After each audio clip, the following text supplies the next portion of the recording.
देरी से आने के लिए, विलम्ब के लिए माफी चाहते हैं। सबसे पहले तो जो पिछले 3-4 प्रेस वार्ताओं में हम लोगों ने बात कही है, उसके बाद कुछ साथियों ने ये सवाल उठाया, बीजेपी के कुछ छुट भैया लोगों ने प्रेस वार्ता की कि प्रशांत किशोर के पास पैसा कहां से आता है, प्रशांत किशोर ने पटना में जमीन खरीदी है, इनके पास सेल कंपनी है। और आप लोग भी ये सवाल कभी कभी पूछते रहे हैं कि जनसुराज के पास पैसा कहां से आता है। तो मैं आज किसी दूसरे पर बात करूं उससे पहले जरूरी हो गया है कि आप ये जानिए कि प्रशांत किशोर के पास पैसा कहां से आता है, उस पैसे को देने वाले लोग कौन है, उसका स्रोत क्या है, और उसको खर्च कैसे किया जाता है। क्योंकि सावन के अंधे को सब हरियाली ही दिखती है, बिहार के चोर नेताओं को सब चोर ही दिखता है। तो मैं आज कोई भी खुलासा करने से पहले अपने लिए, अपने जनसुराज में जुड़े हुए साथियों के लिए और बिहार की जनता के लिए ये बात बताना चाहता हूं कि अभी आपको आंकड़े जारी कर रहा हूं, उसको नोट कीजिए ताकि बिहार की एक एक जनता जाने कि जनसुराज का पैसा कहां से आया है, किस माध्यम से आया है और वो कहां खर्च हो रहा है। मैं ऐसा इसलिए कह रहा हूं कि कोई कल उंगली न उठाए कि प्रशांत किशोर भी दूसरे पर इल्जाम लगा रहे हैं, दूसरे लोग भी प्रशांत किशोर पर इल्जाम लगा रहे हैं। तो हमारी ये नैतिक जिम्मेवारी है कि मैं आपको स्पष्टता से वो फिगर बताऊं। अभी तक मैं आप में से कई लोगों को याद है, मैं ये कहता हूं कि पैसा सरस्वती से आता है, उन लोगों के माध्यम से आता है जिनको हमने मदद की, वो लोग पैसा देते हैं। क्योंकि बिहार में नई व्यवस्था बनाने के लिए किसी बालू माफिया, शराब माफिया, भ्रष्ट लोगों की मदद न लेनी पड़े, गरीब से गरीब व्यक्ति को भी अगर बिहार सुधारने के लिए जज्बा है, ताकत है, उसको चुनाव लड़ाया जा सके, इसके लिए जनसुराज के पास साधन होना चाहिए। उसके लिए हम लोगों ने लोगों से पैसा मांगना शुरू किया है, लेकिन हमने ये तय किया जब ये अभियान शुरू किया कि बिहार के लोग पैसा दें या न दें, मैं अपने जीवन का जो कुछ भी है सब कुछ लगाऊंगा बिहार की इस व्यवस्था को सुधारने के लिए। और ये सिर्फ शब्द नहीं है जो मैं कर रहा हूं, ये आप देख रहे हैं। मैंने सिर्फ इसलिए नहीं आंकड़े अभी तक जारी किए थे कि सनातन धर्म में, हम लोग के धर्म में कहा जाता है कि दान करने वाले पैसे की चर्चा नहीं करनी चाहिए। लेकिन यहाँ के छुट भैये नेता, इन्होंने जब बात उठाई है तो मैं अब आंकड़ा जारी कर रहा हूं, आप लोग नोट कर लीजिए। पिछले 3 बरस में प्रशांत किशोर को पैसा कहां से आया है। हमको पैसा 2 जगह से मिलता है। एक, जिसको हम लोग सलाह देते हैं, जिसको आप राजनीतिक कंसल्टिंग कह लीजिए, या जो भी आदमी हमसे सलाह मांगता है। हमने जीवन में कभी किसी से फीस नहीं लिया, लेकिन जब बिहार का अभियान शुरू किए तो ये तय किया कि अब हम फीस लेंगे, क्योंकि हमको समाज के लिए पैसा चाहिए। तो 2021-22 से जिसने भी प्रशांत किशोर से मदद ली है, जिसने भी हमसे सलाह लिया है, वो चाहे कंपनी हो या पॉलिटिकल पार्टी, पहली बार अपने जीवन में मैंने ये भी किया है कि अगर कंपनी को भी, किसी बड़े बिजनेस हाउस को भी मेरे से सलाह चाहिए, उसका मैं फीस लेता हूं। और टोटल जो फीस लिया गया पिछले 3 बरस में मेरे व्यक्तिगत अकाउंट में या मेरे से जुड़े हुए संस्थाओं में 241 करोड़। बिहार के लोग सुन लो, कर तुम चोरी करते हो, प्रशांत किशोर ने 241 करोड़ रुपया फीस के तौर पर मैंने पिछले 3 साल में जमा किया है। इस पर 30 करोड़ 95 लाख 68,764 रुपया जीएसटी पे किया गया है। ध्यान रखिए कि जो पैसा हम लोग सलाह देते हैं, उस पर जो फीस मिलती है, उस पर 18% भारत सरकार को जीएसटी देते हैं। तो 241 करोड़ रुपया हमने फीस के तौर पर लिया 3 बरस में, और उस पर 30 करोड़ 95 लाख रुपया हमने जीएसटी भरा। उसके बाद 20 करोड़ रुपया इनकम टैक्स दिया है, 20 करोड़ रुपया टैक्स दिया है, इनकम टैक्स। और 98 करोड़ 75 लाख रुपया डोनेट किया है जन सुराज पार्टी को अपने व्यक्तिगत अकाउंट से। हमको कहता है पैसा कहां से लाते हैं, हम लोग चोर नहीं हैं। 98 करोड़ रुपया अपना व्यक्तिगत पैसा मैंने जो बच गया खर्च के बाद ये तय किया है कि जीवन में जो भी पैसा कमाएंगे इस 10 साल में ये सब बिहार की व्यवस्था को सुधारने के लिए लगाएंगे। तो 241 करोड़ रुपया में फिर से नोट कर लो भाई, आगे सवाल जो पूछ रहे हैं, 30 करोड़ 95 लाख 68,764 रुपया जीएसटी दिया, 198 करोड़ रुपया पार्टी को डोनेट किया, बाकी पैसा खर्च के बाद जो बचा उस पर 20 करोड़ रुपया इनकम टैक्स भरा है। ये प्रशांत किशोर की इंटीग्रिटी है।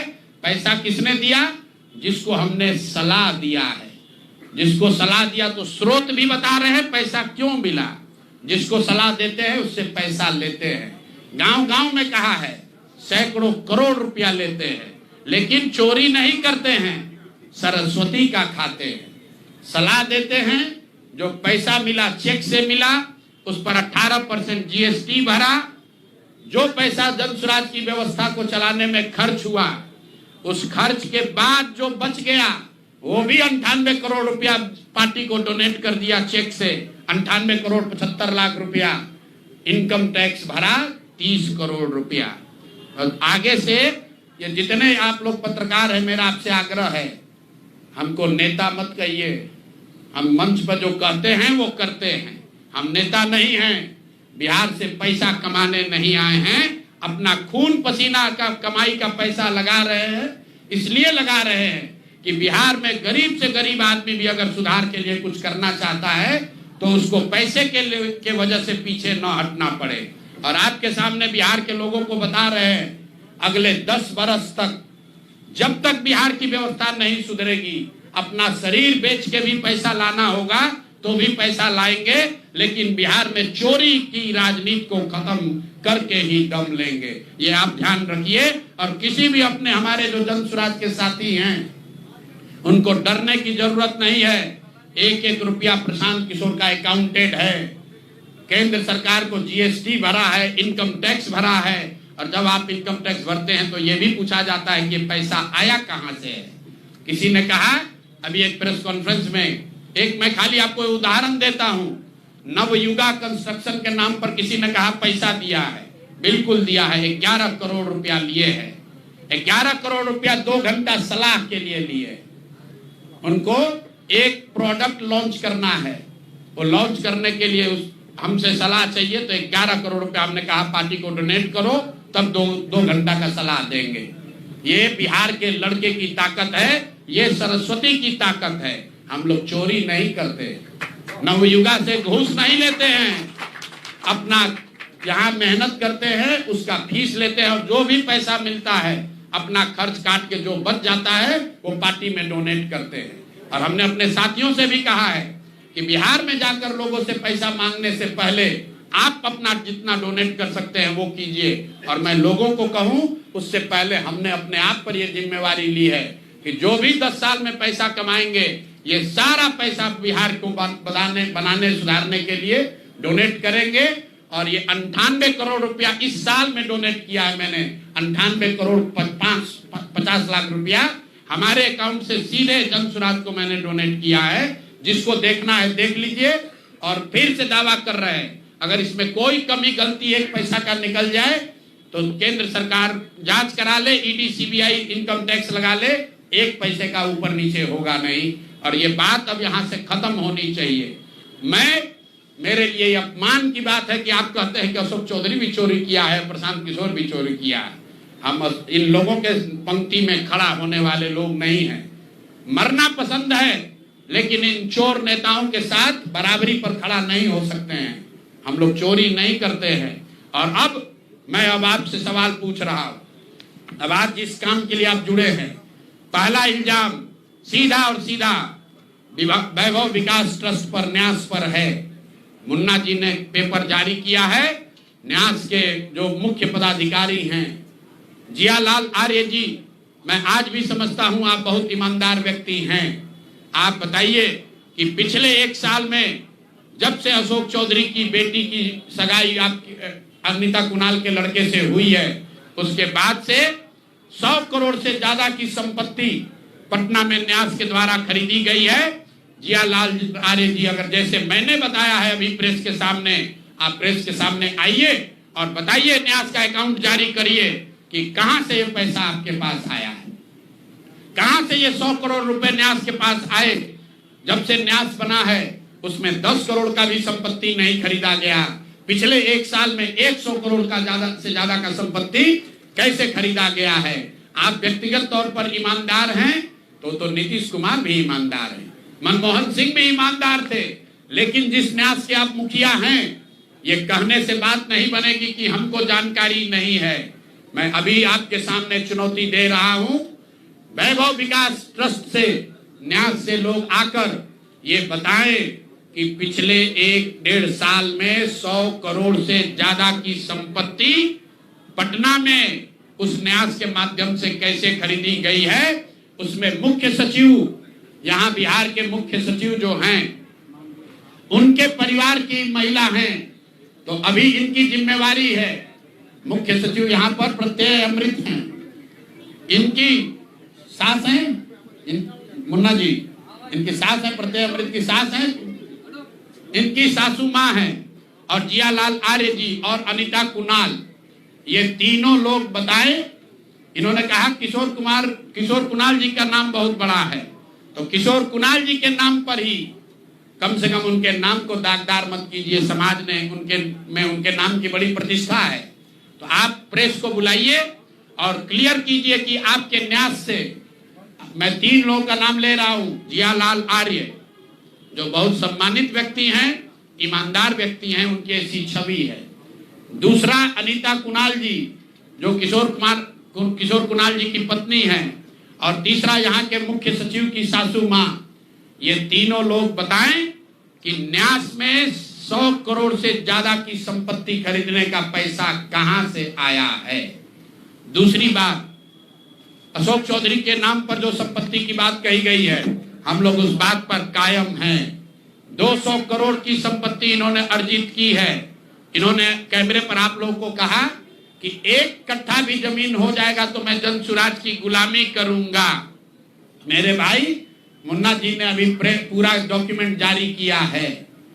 अगर या तो उसको आप रिबटल कीजिए कि ये आपका जमीन नहीं है, और अगर जमीन है तो जनसुराज की गुलामी मत कीजिए, बिहार के लोगों की गुलामी के लिए तैयार होइए, इस्तीफा दीजिए। नहीं इस्तीफा दीजिएगा तो आपका घेराव होगा, आपका राजनीति आपका नहीं करने देंगे। हम लोग राज्यपाल, मुख्यमंत्री नहीं सुन रहे हैं तो हम लोग राज्यपाल महोदय के पास जाएंगे, कोर्ट में जाएंगे, इनके खिलाफ कार्रवाई होनी चाहिए। और 100 करोड़ का मानहानि का नोटिस भेजे थे। आज डर के मारे शायद कहे हैं कि अब आगे ये हम कानूनी कार्रवाई नहीं करेंगे, तो 5 दिन के अंदर अंदर आधिकारिक तौर पर लीगल नोटिस वापस लें, और नहीं लेंगे तो इन पर 500 करोड़ का और घोषणा करेंगे। नोट कर लो भाई, 200 करोड़ पर घबराए हुए हैं ना, ये 500 करोड़ का और अवैध संपत्ति जो खरीदा है अशोक चौधरी ने अलग अलग नाम से।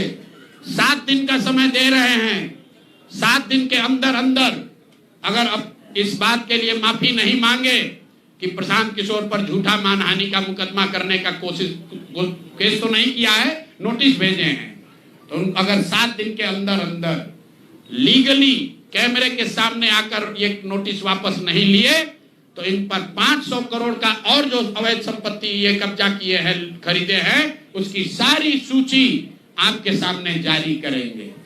एकदम इनको चुनौती दे रहे हैं भाई। 200 पर दिए हैं, 200 किए थे, 500 करोड़ का इनका पेपर तैयार है। पिछले 8 महीनों में इन्होंने 20,000 करोड़ से ज्यादा का कॉन्ट्रैक्ट दिया है। 20,000 से ज्यादा का कॉन्ट्रैक्ट भाई साहब ने दिया है, और हर कॉन्ट्रैक्ट में 5% पैसा कमीशन के तौर पर लिया गया है। अभी इतना ही बोल रहे हैं, अगले प्रेस कॉन्फ्रेंस तक अगर इन्होंने अपनी गलती नहीं मानी तो जिन लोगों के जरिए ये 5% पैसा वसूला गया है, वो लोग को प्रेस के सामने बैठा कर आपसे परिचय कराएंगे कि कौन लोगों ने ये 5% की रेट से पैसा वसूला है। और दूसरी बात, ये जो पैसा रिलीज हो रहा है 0.5% हर रिलीज में पैसा काटा जा रहा है। अभी जो 2 घटना आपने सुनी होगी नोट जलाने की, 2 इंजीनियर्स के घर पे जो नोट के गड्डी पकड़े गए हैं, वो वही पैसा है जो पैसा ये लोग कॉन्ट्रैक्टर को दिए। कॉन्ट्रैक्ट देने के लिए 5% लिया, उसके बाद जब जब पैसा रिलीज होता है तो 0.5% इनका उसमें शेयर बनता है। वही पैसा ये इंजीनियर कलेक्ट करके वापस ला रहे थे पटना जमा कराने, जो एक आदमी उसमें पकड़ा गया, एक आदमी जेल में भी है और रात भर नोट का गड्डी जलाया गया है। तो अब अशोक चौधरी इस पर बयान दें कि ये उनकी वो इसमें संलिप्त हैं कि नहीं है। नहीं है तो आपके सामने अगले प्रेस कॉन्फ्रेंस में उन लोगों को खड़ा करेंगे जो इनके बिहाफ में ये पैसे की वसूली कर रहे हैं और इनको उसका जवाब देना पड़ेगा। अशोक चौधरी बंद। अब आ जाइए आज की सबसे बड़ी जो जिस चीज के लिए आपको बुलाए हैं। बिहार के उप मुख्यमंत्री सम्राट चौधरी, इन पर मेरा सीधा आपके माध्यम से सरकार को, बिहार के गवर्नर से, बिहार सरकार से, केंद्र सरकार से मेरा अनुरोध है कि इनको हत्या के आरोप में, ये हत्या के अभियुक्त हैं, इनको तुरंत पद से बर्खास्त करके गिरफ्तार किया जाए। क्यों किया जाए ये समझिए। तारापुर में 1995 में 7 लोगों की जो हत्या हुई और 7 मारे जाने वाले लोग कुशवाहा समाज के लोग थे। ये बिहार में जाति की राजनीति करने वालों के लिए सबक होना चाहिए। सम्राट चौधरी कहते हैं मैं कुशवाहा हूं। 7 लोगों की जिनकी हत्या के ये अभियुक्त हैं, आरोप नहीं है, मैं शब्द बहुत सही समझ के बोल रहा हूं।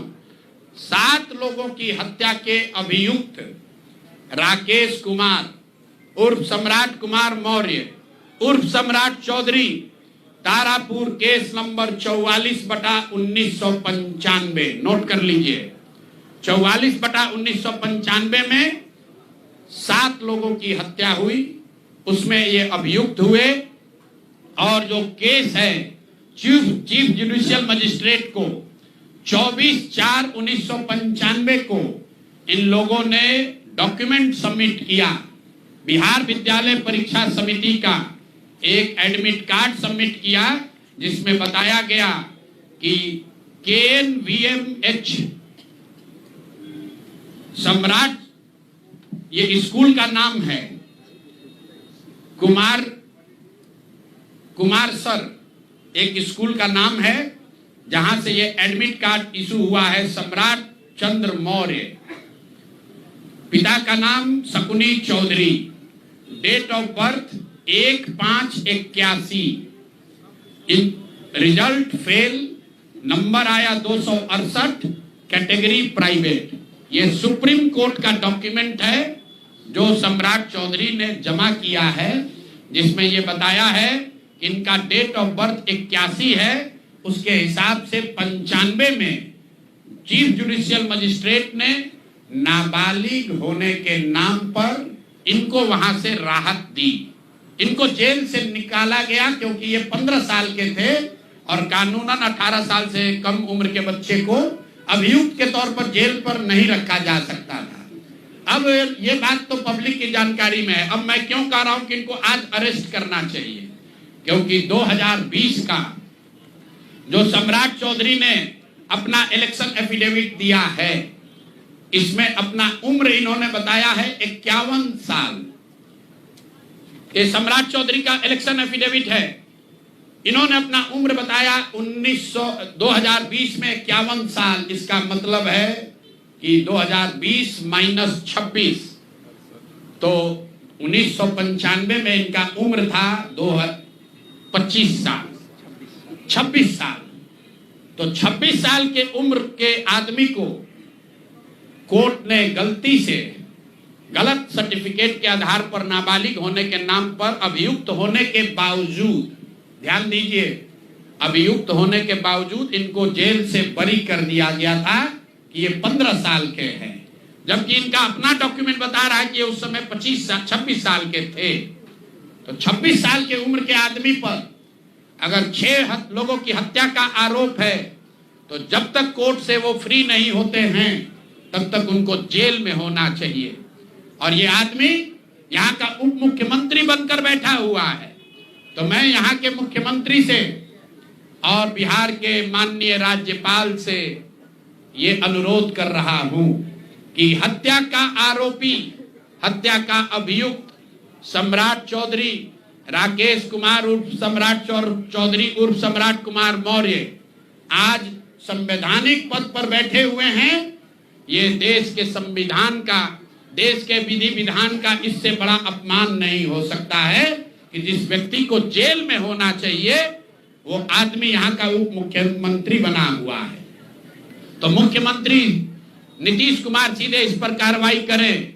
नहीं करेंगे तो कल परसों में हम लोग राज्यपाल के पास डेलीगेशन लेकर जाएंगे, सिर्फ बर्खास्तगी के लिए नहीं, सम्राट चौधरी के गिरफ्तारी के लिए। पूरा समझिए, मैं कैमरे पर कह रहा हूं, सम्राट चौधरी हत्या के अभियुक्त है, जेल से फर्जी डॉक्यूमेंट निकाल कर बाहर निकले हैं। या तो इनको बर्खास्त करके गिरफ्तार कीजिए और नहीं तो देश में जितने लोग हत्या किए हैं उनको भी जेल से छोड़ दीजिए। ये हालात है, ये डॉक्यूमेंट है आपके सामने। ये सम्राट चौधरी का इलेक्शन एफिडेविट है जिसमें 2020 में उन्होंने अपने आप को 51 साल का बताया है। उसके मुताबिक 1995 में वो 26 साल के थे और कोर्ट में इस आधार पर इनको बरी किया गया है कि ये 15 साल के बालक हैं। तो ये बता दें कि ये हत्या के आरोपी हैं। इन्होंने जो सर्टिफिकेट दिया है वो ठीक है कि नहीं है। बाकी ये भाई साहब जो घोटाला किए हैं अपने डिग्री उग्री में, तो बहुत छोटी बात है। आज की प्रेस कॉन्फ्रेंस सीधी हम लोग मांग कर रहे हैं, सम्राट चौधरी को हत्या के अभियुक्त हैं, 6 हत्या के अभियुक्त हैं, उनको गिरफ्तार कीजिए और नहीं तो बिहार में जितने लोग पर अभियुक्त जिनको बनाया गया उनको सबको छोड़िए। इस देश में अलग अलग कानून नहीं हो सकता है। और ये गृह मंत्री के साथ घूम रहे हैं। मोदी जी को हम लोग कल पत्र लिखेंगे कि आपके पार्टी का नेता, जितने लोग भाजपा के समर्थक हैं, भाजपा के जितने लोग नेता हैं, कार्यकर्ता हैं, वोटर हैं, आपके जरिए से सबको बता रहा हूं, मेरे भाई एक बार अपने दिल पर हाथ रखकर सोचो, जिस व्यक्ति पर 6 लोगों की हत्या का आरोप है, जो व्यक्ति 6 लोगों की हत्या का अभियुक्त है, उसको तुम अपना नेता बनाकर बिहार का उप मुख्यमंत्री बनाए हो और तुम अपराध की बात करते हो, तुम जंगल राज की बात करते हो। तो सम्राट चौधरी को अभी के अभी पद से इस्तीफा देकर पुलिस को अरेस्ट करना चाहिए और अगर पुलिस अरेस्ट नहीं करती है तो हम लोग कोर्ट में मूव करेंगे, कोर्ट के संज्ञान में बात को लाएंगे कि साहब ये बताइए कि कैसे आपने इनको बेल दिया है, कैसे इनको आप समाज में बाहर रहने की अनुमति दे रहे हैं। और सम्राट चौधरी की अंतिम बात, इनके अपराध की गाथा की, सिर्फ हत्या के अभियुक्त नहीं है। बिहार में पुरानी पत्रकारिता करने वाले लोग, आपने शिल्पी गौतम के रेप और हत्याकांड की कहानी सुनी होगी। आपने सुना होगा कि लालू जी के जंगल राज का जब चरम सीमा था, जितनी यहाँ माताएं बहनें हैं, जो पढ़े लिखे लोग, समझदार लोग हैं, स्वच्छ छवि वाले बिहार में रहने वाले लोग हैं, याद कर लीजिए शिल्पी गौतम रेप और मर्डर केस, जिसमें एक डॉक्टर के लड़के को और शिल्पी गौतम के साथ ऐसा आरोप लगा था कि उनके साथ सामूहिक बलात्कार और उसके बाद उनकी हत्या कर दी गई थी। साधु यादव पर उसका आरोप लगा था, बड़ी हंगामा हुआ, सीबीआई में केस गया। मैं आपके माध्यम से आज पूछ रहा हूं कि क्या अभी के उप मुख्यमंत्री सम्राट चौधरी उर्फ राकेश कुमार उर्फ सम्राट कुमार मौर्य उस केस में संदिग्ध अभियुक्त के तौर पर नामजद थे या नहीं थे, ये प्रेस में वो बता दें, उसके बाद हम उसका डॉक्यूमेंट आपको जारी करेंगे कि इनका सीबीआई ने इनको अभियुक्त के तौर पर इनकी जांच की थी कि नहीं, उस मुकदमा में इनको नामजद संदिग्ध बनाया गया था कि नहीं। ये सीधा आपको बता रहे हैं। ये आए और ये पूरा केस तब के भाजपा के नेता सुशील कुमार मोदी जी ने उठाया था और तब सम्राट चौधरी यही साधु यादव और राजद के गैंग के हिस्सा थे और अब वो बता दें। हम इतना ही बोल रहे हैं, अभी से भी गांधी जी ने कहा है गलती हो गई तो आकर माफी मांग लो, आकर बताइए कि उस केस में आप अभियुक्त के तौर पर आपको सीबीआई ने आपकी जांच की थी कि नहीं की थी, आपके सैंपल टेस्ट लिए गए थे कि नहीं लिए गए थे, आपके उस घटना में क्या संलिप्तता है नहीं है, ये बताइए। उस केस में आपको बता देते हैं लालू जी का प्रभाव था, साधु यादव को बचाने के लिए केस को बंद कर दिया गया, लेकिन वो केस खत्म नहीं हुआ। पटना के एक एक आदमी को याद है वो घटना। तो अब राकेश कुमार बताएं, आज के सम्राट चौधरी बताएं कि उस केस में इनकी भूमिका क्या थी, उसमें ये नामजद थे कि नहीं थे, और थे तो इन्होंने इसको डिस्क्लोज क्यों नहीं किया। अब आज का घोषणा खत्म। मैंने अपनी बात बताई कि हमारे पास पैसा कहां से आया है, कितना किसने दिया, कितना टैक्स भरा, और जो पैसा बचा उसका मैंने क्या किया। दूसरी बात मैंने अशोक चौधरी को बताया। अशोक चौधरी से पहले पाक साहब बनने वाले वैभव विकास न्यास पर सीधे सवाल है कि जनता देख रही है, ईमानदार अगर आप हैं तो सामने आइए और जवाब दीजिए कि 100 करोड़ रुपए की संपत्ति आपने पिछले 1-1.5 साल में पटना में कैसे खरीदी है, और अशोक चौधरी ने आपको पैसा दिया है या नहीं दिया है, किसी दूसरे ने दिया है कि नहीं। तीसरी बात मैंने कही कि अशोक चौधरी पर 200 करोड़ का हमने बताया है, 200 करोड़ का बेनामी संपत्ति खरीदने का आरोप लगाया है। आज अशोक चौधरी ने शायद ये कहा है कि अब वो कानूनी दाव पेच छोड़कर राजनीतिक लड़ाई लड़ेंगे। इससे बात नहीं बनेगी। कानून का मदद लेकर जनता के आंख में धूल झोंकने का जो कोशिश किए हो अशोक चौधरी, या तो मानहानि का नोटिस आधिकारिक तौर पर वापस लीजिए, नहीं तो 7 दिन के अंदर आप पर 500 करोड़ की जो और बेनामी संपत्ति का कागज मेरे पास है उसको भी बिहार की जनता के सामने जारी करेंगे।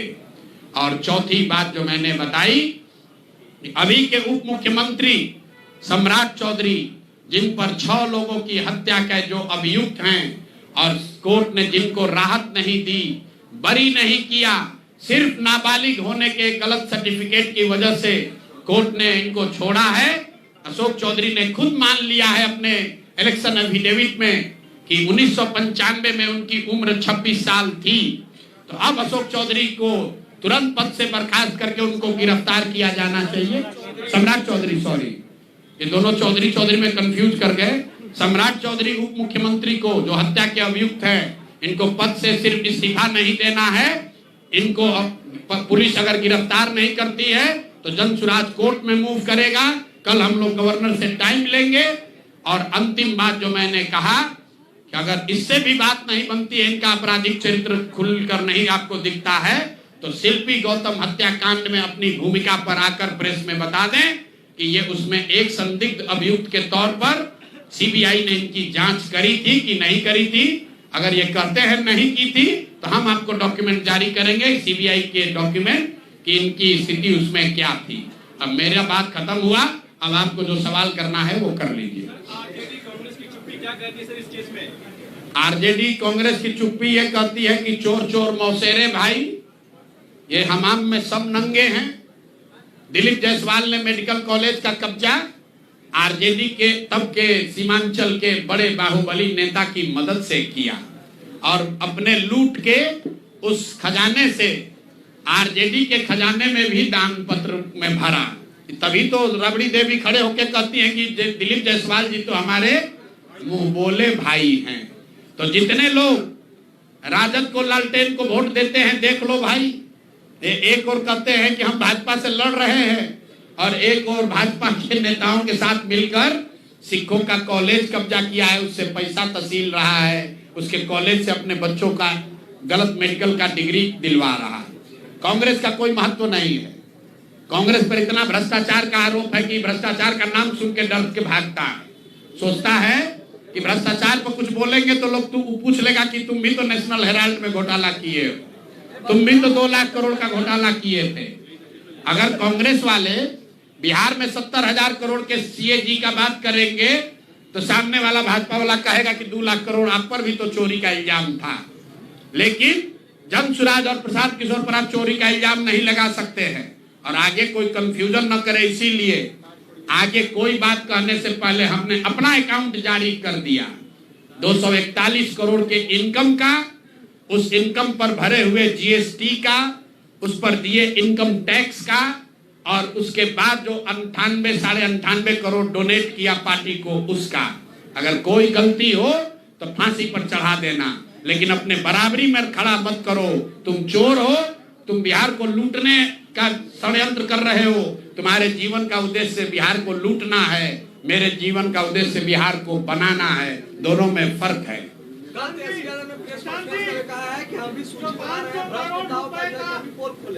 तेजस्वी यादव अगर सूची बनाएंगे तो सबसे पहले तो अपने दोनों मामा का नाम लिखना पड़ेगा, साधु यादव, सुभाष यादव। उसके बाद अपने माता पिताजी का नाम लिखना पड़ेगा।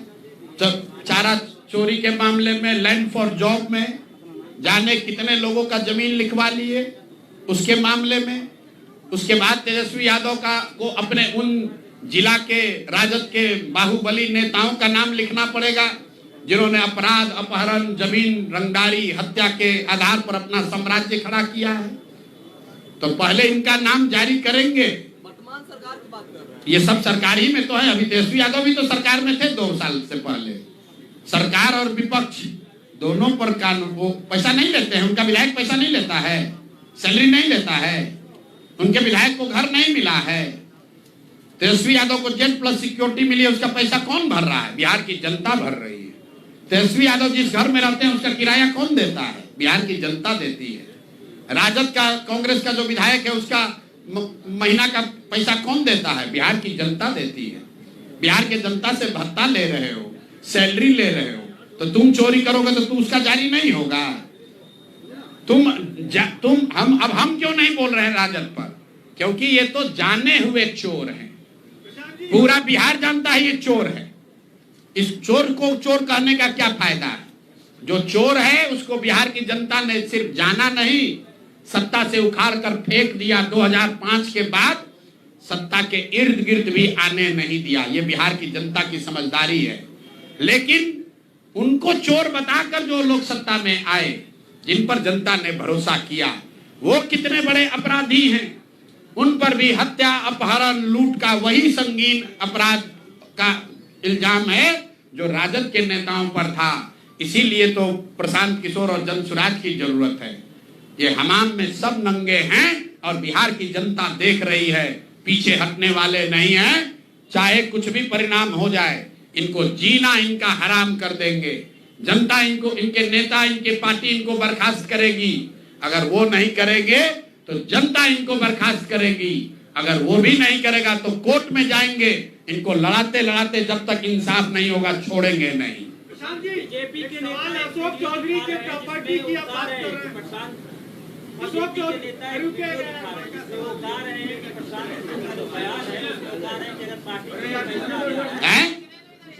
जो पैसा आता है उसके लिए ना तो हम मॉल खरीदेंगे ना तो जमीन खरीदेंगे, लेकिन बीपीएससी अभ्यर्थी जिस समय प्रोटेस्ट कर रहे थे उस समय प्रशांत किशोर, तो भैया तुमको बताए, अभी सुने नहीं यार, प्रशांत किशोर की इनकम 241 करोड़ है डिक्लेयर्ड इनकम, जिस पर टैक्स भरते हैं 3 साल में। कितना?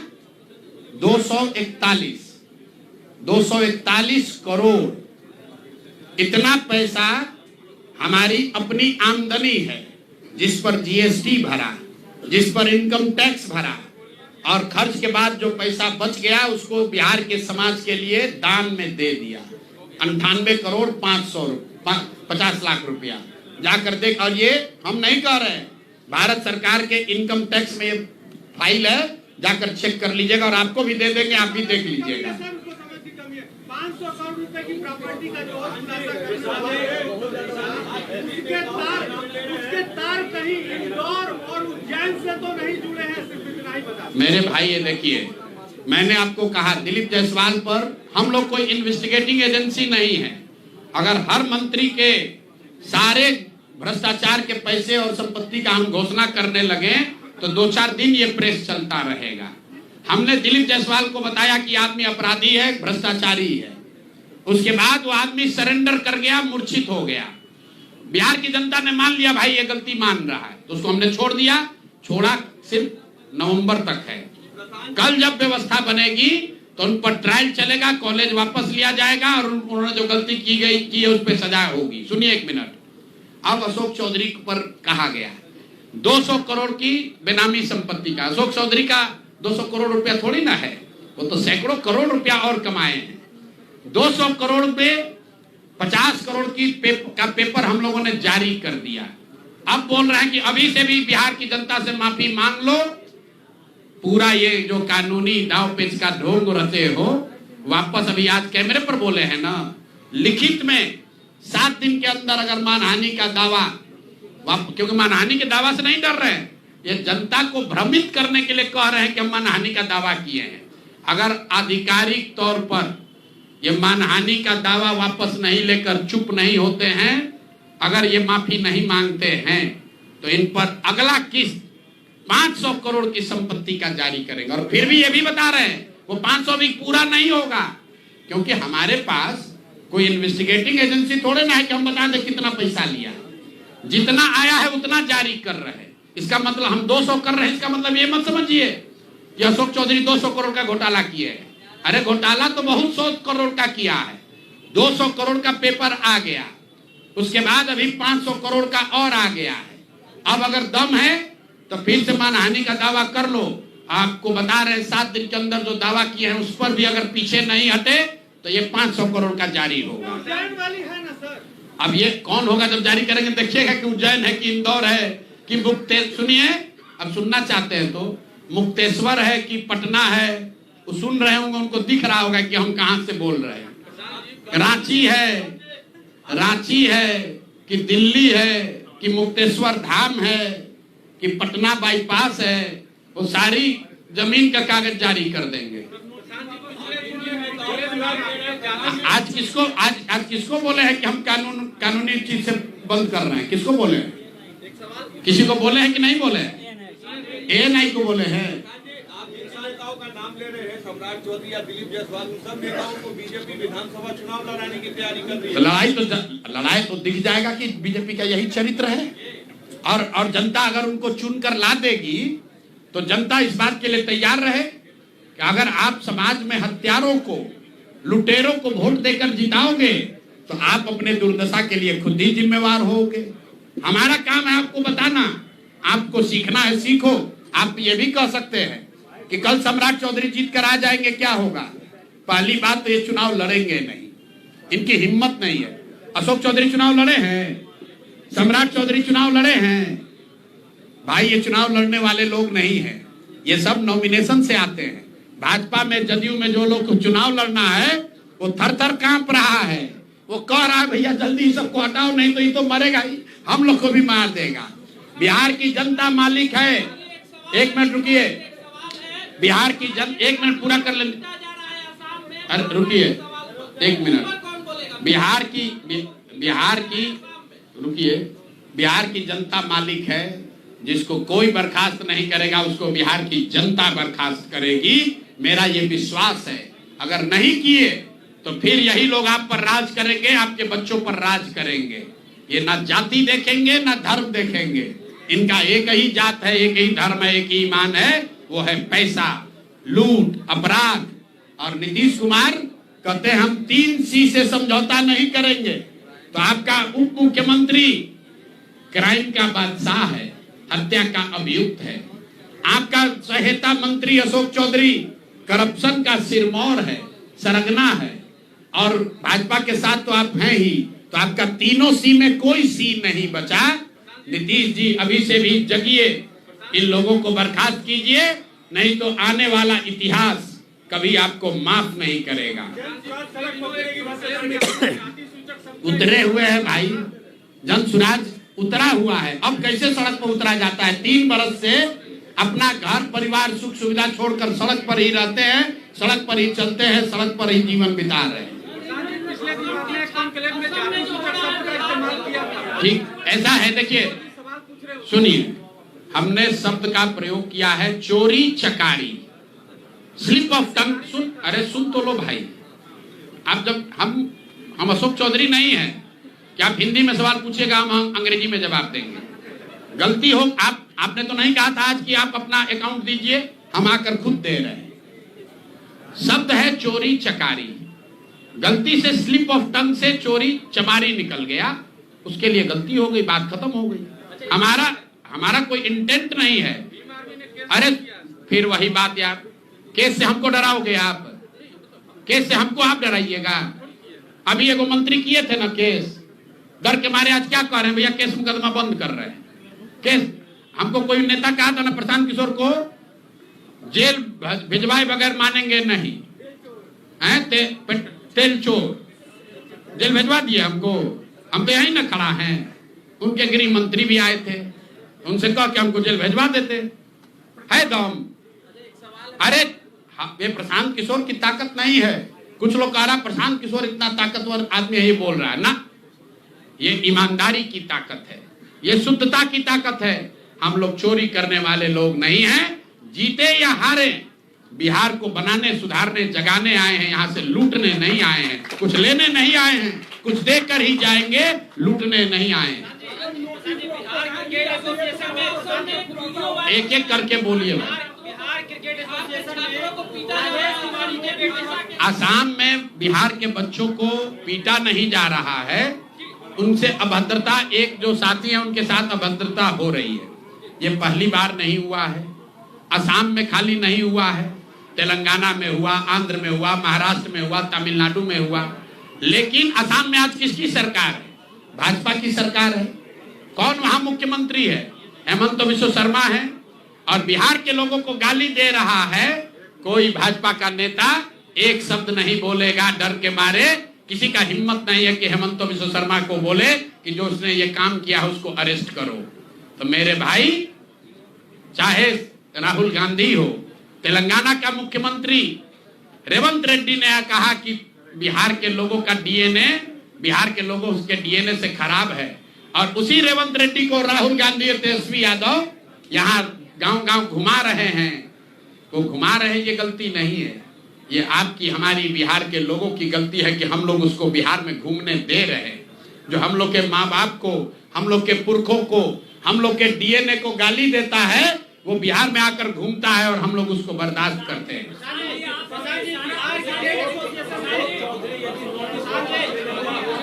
भैया ऐसा है, अशोक चौधरी का मामला हुआ खत्म, ठीक है, उनको 7 दिन का टाइम दिए हैं। अगर कानूनी नोटिस वापस नहीं लिए तब तक उनकी बात, उनको छोड़ा नहीं जाएगा। 500 करोड़ का उन पर जो और बेनामी संपत्ति है वो उसका सूची जारी होगा। अभी आज के प्रेस कॉन्फ्रेंस का 2 ही मुद्दा है। जो वैभव विकास ट्रस्ट के लोग हैं, जियालाल आर्या जी हैं, उनको आकर प्रेस में बताना है कि उनके ट्रस्ट में 100 करोड़ की से ज्यादा की संपत्ति कैसे खरीदी गई है। दूसरा बात सम्राट चौधरी पर है कि आप हत्या के अभियुक्त हैं। आपने एक फर्जी सर्टिफिकेट लगाकर जेल से बाहर आप आए थे। आपने अपने एफिडेविट में मान लिया कि 1995 में जब आप हत्या के अभियुक्त बने तो आप 26 साल के थे। तो जब तक कोर्ट ने से आपको बरी नहीं किया जाता है तब तक आप उप मुख्यमंत्री के पद पर नहीं, आपको जेल में रहना है, ये बताना है। और अंतिम बात ये कहा गया है कि शिल्पी गौतम रेप और हत्याकांड में सम्राट चौधरी अपनी भूमिका के बारे में स्पष्टता से बताएं कि उसमें उनकी कोई भूमिका अभियुक्त या संदिग्ध के तौर पर है, थी या नहीं है।